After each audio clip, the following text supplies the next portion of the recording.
Hi, I'm Stephanie Jaworski of joyofbaking.com. St. Simon's Island has these beautiful salt marshes that we like to come to walk or just to sit and enjoy the view. And of course, I have to bring along a snack. And today I brought these delicious fruit and nut bars. So that is what we're going to make. I'll meet you back at the kitchen. So this is what our fruit and nut bars look like. As you can see, they are full of lots of different types of nuts, dried fruits, and I even put in some mini chocolate chips.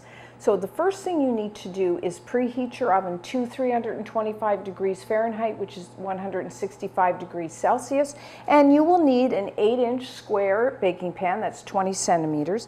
And I like to line the pan with foil and then have the foil come over the sides, so we can lift, once we bake our squares, we can lift the foil up, and it's really easy to get them out of the pan. Now, if you're going to line your pan with foil, I'll just quickly show you how to do that. Just take a piece of foil and just form it over the back of your pan and crease the sides like so, so that you have the shape. And then it's a lot easier to fit it into your pan.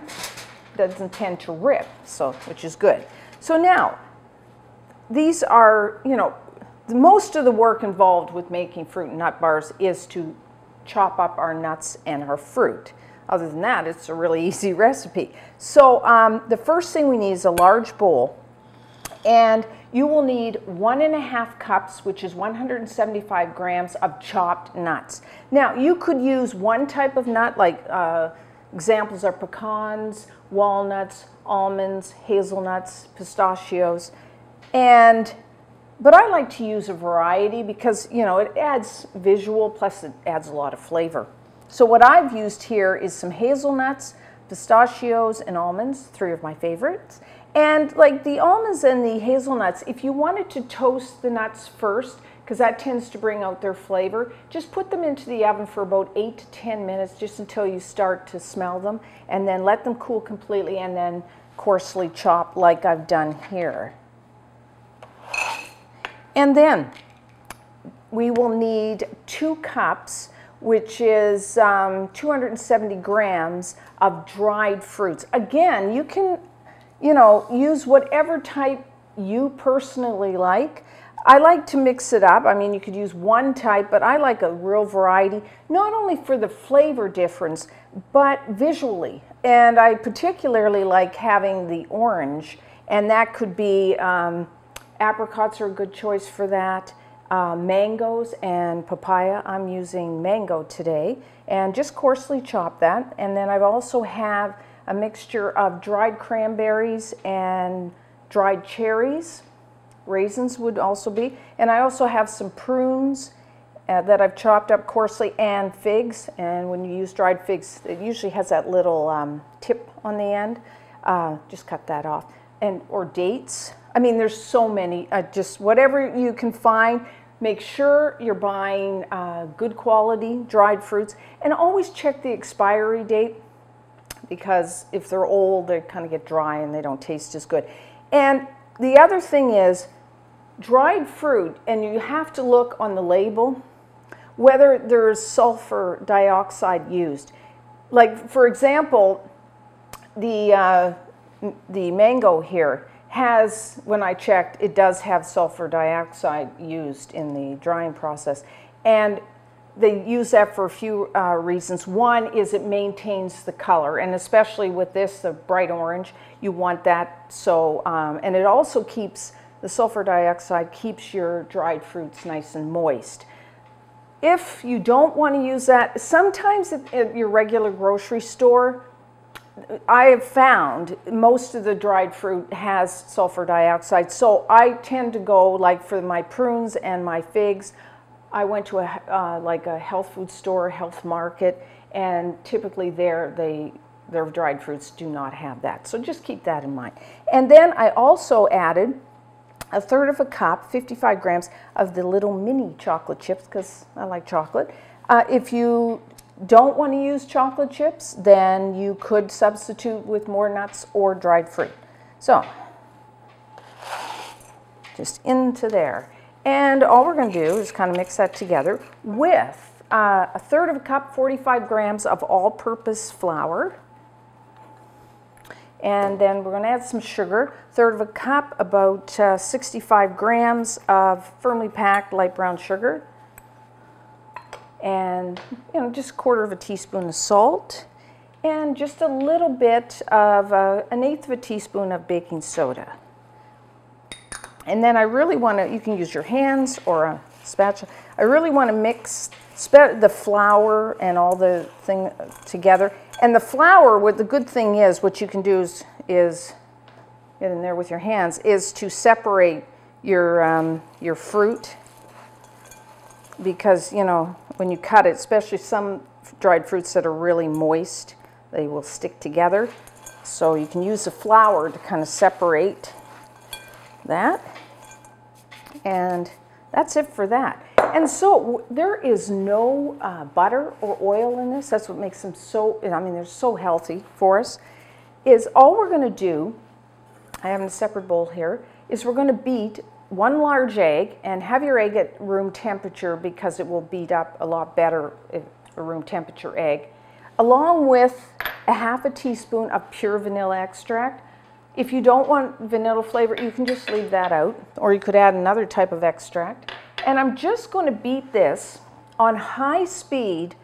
Probably take, cut 2-3 minutes, or you could use, I'm using a hand mixer. You could just use a wire whisk. And I'm just going to beat it on high speed until it's really thick and very light colored.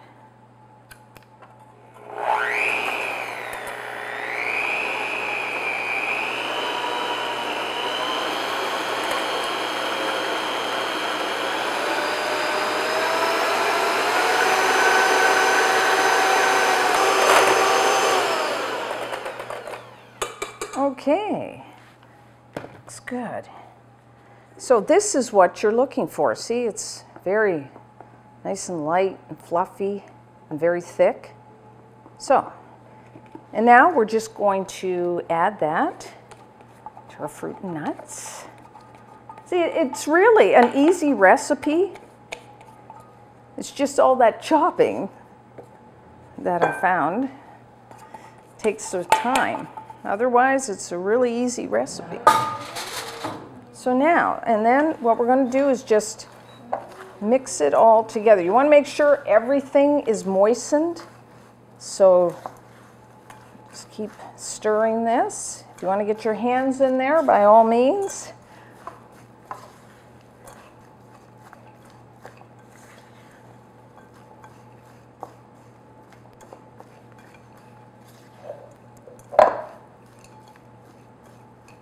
Okay, that looks pretty good. I know it's hard to believe that all you need is an egg to bind all this together, but it does work.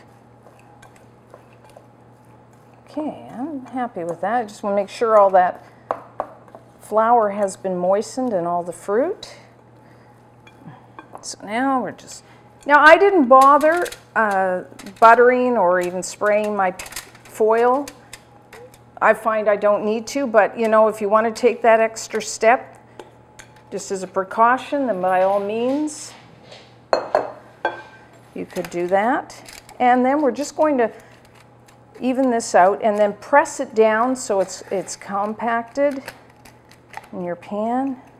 Doesn't that look gorgeous? All those colors, the textures, oh. And they're good for us, so kind of the perfect bar.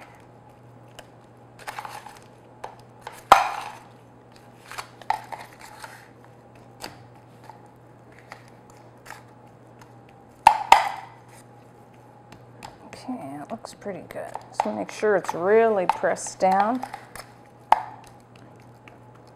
So now we're going to bake this somewhere between 35 and say 40 minutes. And you can tell they're done because the top will turn a really nice golden brown. And they will start just around the edges. You'll notice it's starting to, the squares will start to pull away from the foil.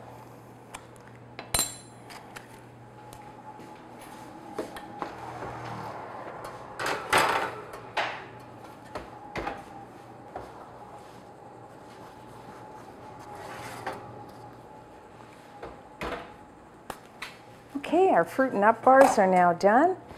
Nice golden brown on top, and it's just starting to separate from the sides. So what I'm going to do is let this cool, 10, 15 minutes, and then I'll show you how to take it out of the pan. So now to take our squares or bars out of the pan, just lift the foil like so. See enough? And then you just peel back your foil. These are still like a little warm. And then you can, cut them into, any shape, any size. I usually cut it down the center, and then each half I do into thirds. So do that, and then I typically turn it and then just cut it into thirds. So I have like little bars. Now what's great about these, you could store them at room temperature for 10 days, 2 weeks, or I always store them in the fridge, and I find, if they last that long though, maybe up to a month. And then just peel it off. Mine are still a little warm. So I'm going to try one I made yesterday, because actually they are better if you store them overnight. And this is the top. If you turn them over, that's how I like to serve them. And we'll just try some. Oh, wonderful. They're soft, chewy. The fruit, the nuts, so good. Pack them on a picnic, put them in the kids' lunch boxes, or just have them for breakfast with some yogurt. So until next time, I'm Stephanie Jaworski of chewy.com.